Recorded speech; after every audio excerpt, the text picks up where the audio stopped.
It's 2020, and all the filmmakers, instead of asking how to tell the best story, they're asking us, which gimbal should I get? That's why we decided to make this video, because every single day, all sorts of people slide into our DMs asking, which gimbal should I get? What is the cheapest gimbal? Which is the best performer? Oh my god, I heard this gimbal has a lot of issues. Maybe I should get this one instead of this gimbal. And this is gonna be the most valuable video you will watch in 2020. I promise you that. And yes, it did sound like a course right now, but I promise you it's not. Welcome to the ultimate gimbal buying guide of 2020.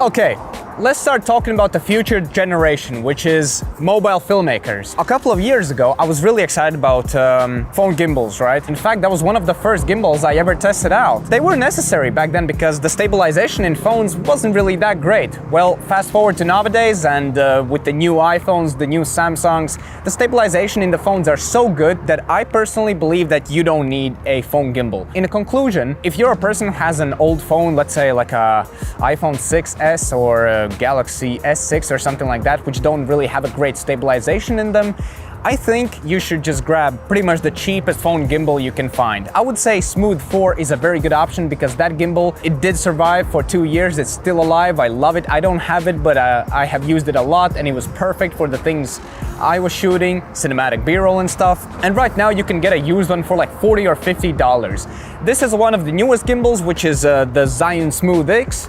It's pretty great. It's not the best gimbal out there, but I mean, it's like, you can get it for $60 and yeah, you can get some good content, I guess. But if you have one of the latest phones, let's say like a Samsung S20 or iPhone 11, I don't think you need phone stabilizers. They're, in my honest opinion, a thing in the past. Now we're gonna be talking about the most underrated gimbal of 2020. Seriously, this gimbal is amazing. This is the Zhiyun M2, and not a lot of people know about this because they think this small of a gimbal can only handle phones or GoPros or point and shoot cameras. No, this actually can handle mirrorless cameras with light prime lenses as well. Like I have a Sony Alpha 6500 with a Samyang 12mm lens here.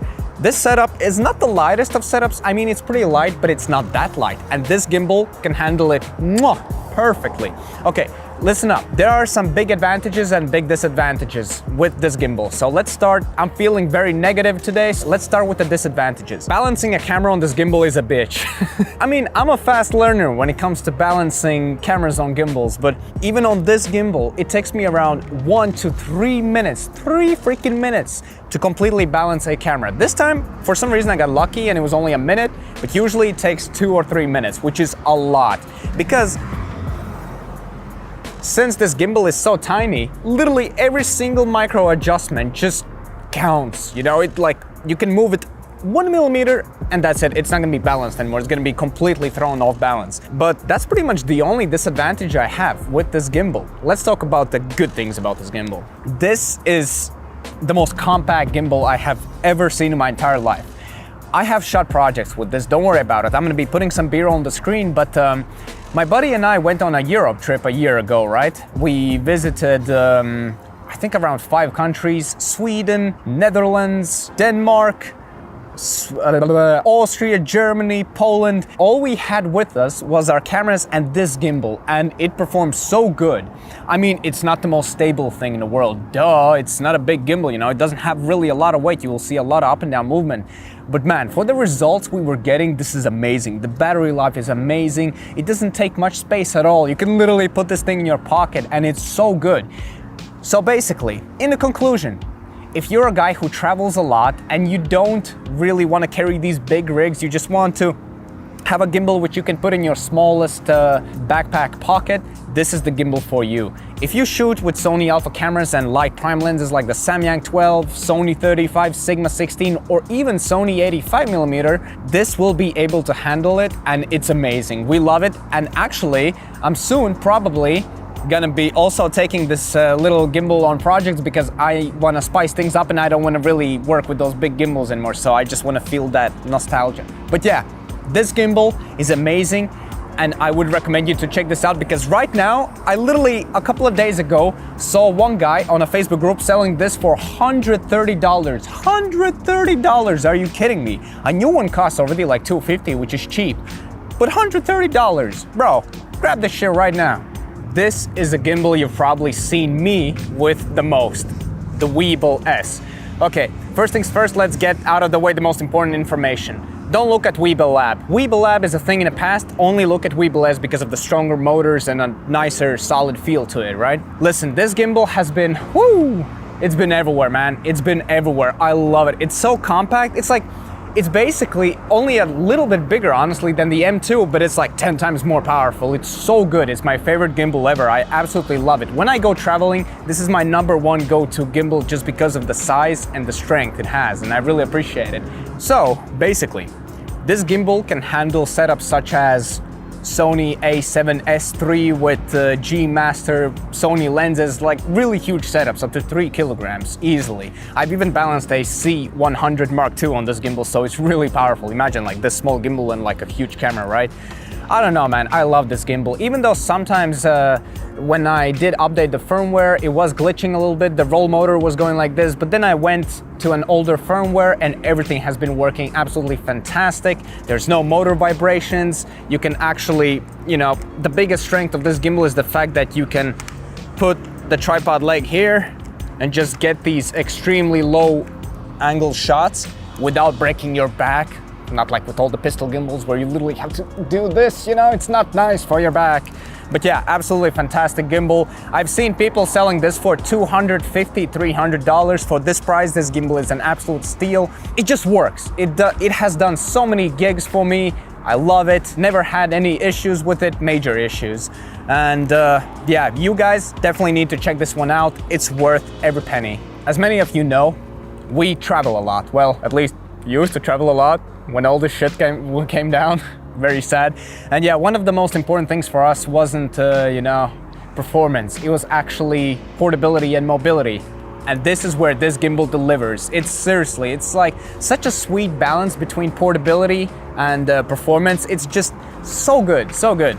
I mean, when it comes to things I don't like about it, it could be a little bit smoother compared to, I don't know, Crane 3. But I mean, come on, you can't complain, you can't complain. Sometimes balancing can be a little bit weird. I don't know how to explain it. Maybe it's because I haven't oiled this bad boy, if you know what I mean. But other than that, absolutely love it. Please go check it out. We have a review for this gimbal, which is actually a really solid review. You should check it out. And yeah, let's bring in the big boys, eh? Oh, one more thing, sorry, I forgot.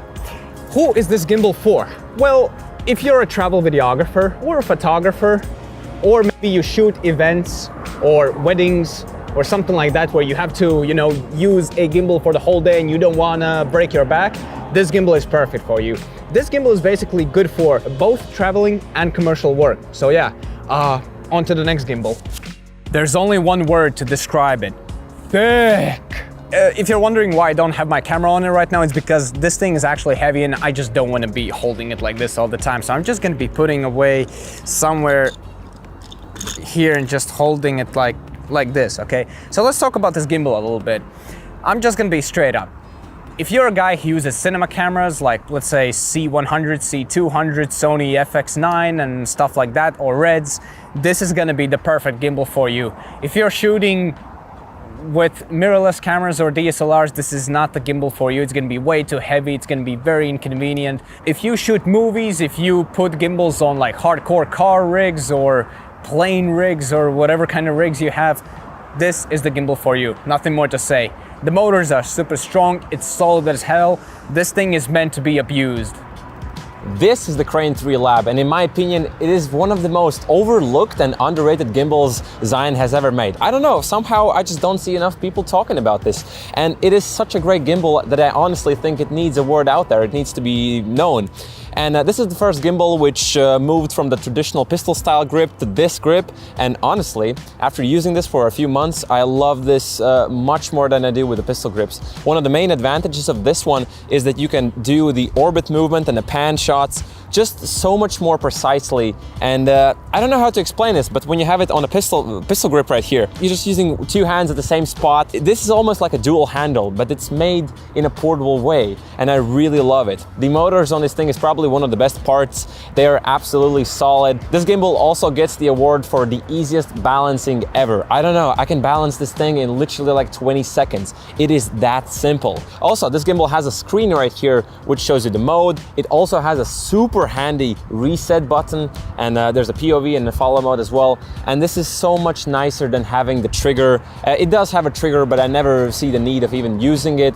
It is so convenient. There are no double taps for like follow mode. The button is right here, and if you need to reset it, it's right there. This gimbal also is the perfect option for doing the underslung movements. It is so handy. When you just do this, it doesn't get heavier like it does with the pistol grips.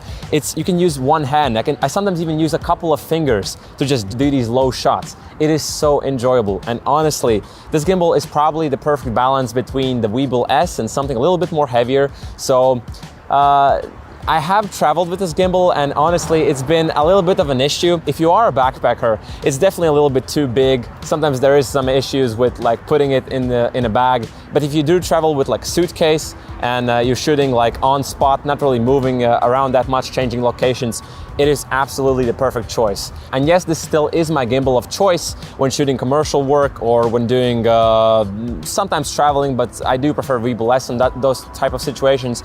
But anyway, definitely don't miss this gimbal out and check it out. It is so overlooked that I just cannot believe it. And yeah, it's just a solid piece of a gimbal. Yeah. One of the drawbacks that the Crane 3 Lab has, I forgot to mention, is that the battery doesn't last as long as it does with the rest of the Design gimbals. It's just sometimes like randomly almost like dies off, but just keep it charged. Like before a shoot, you definitely need to charge it. And yeah, other than that, I love this gimbal. So this, without a doubt, is the most solid and stable gimbal Zion has ever made. There is no questioning that. So this is the Crane 2S. So yeah, I just roasted these pistol grip gimbals, but honestly, if you do like this design, if you prefer this, you definitely don't worry too much about which one you should pick, because literally they are all pretty much the same thing. They do the same thing. The only thing that differs is the features and maybe like the weight distribution and something like that. But overall, you really need to just look at the price, which has the best price, and if it does support the right payload. The motors on this thing are absolutely solid. I don't know, you don't even need to worry that much about your ninja walk. This thing is just absolutely stable and solid, and you're gonna love it, trust me. Back to roasting these pistol grip gimbals, one of the reasons I don't like this design that much is because the joystick is right here, and I'm used to holding this gimbal like up here, so I have like a good distance between my hands, and sometimes I'm still pressing on the joystick, and sometimes like when you're in follow mode, it does tilt a little bit, but obviously that could be just me.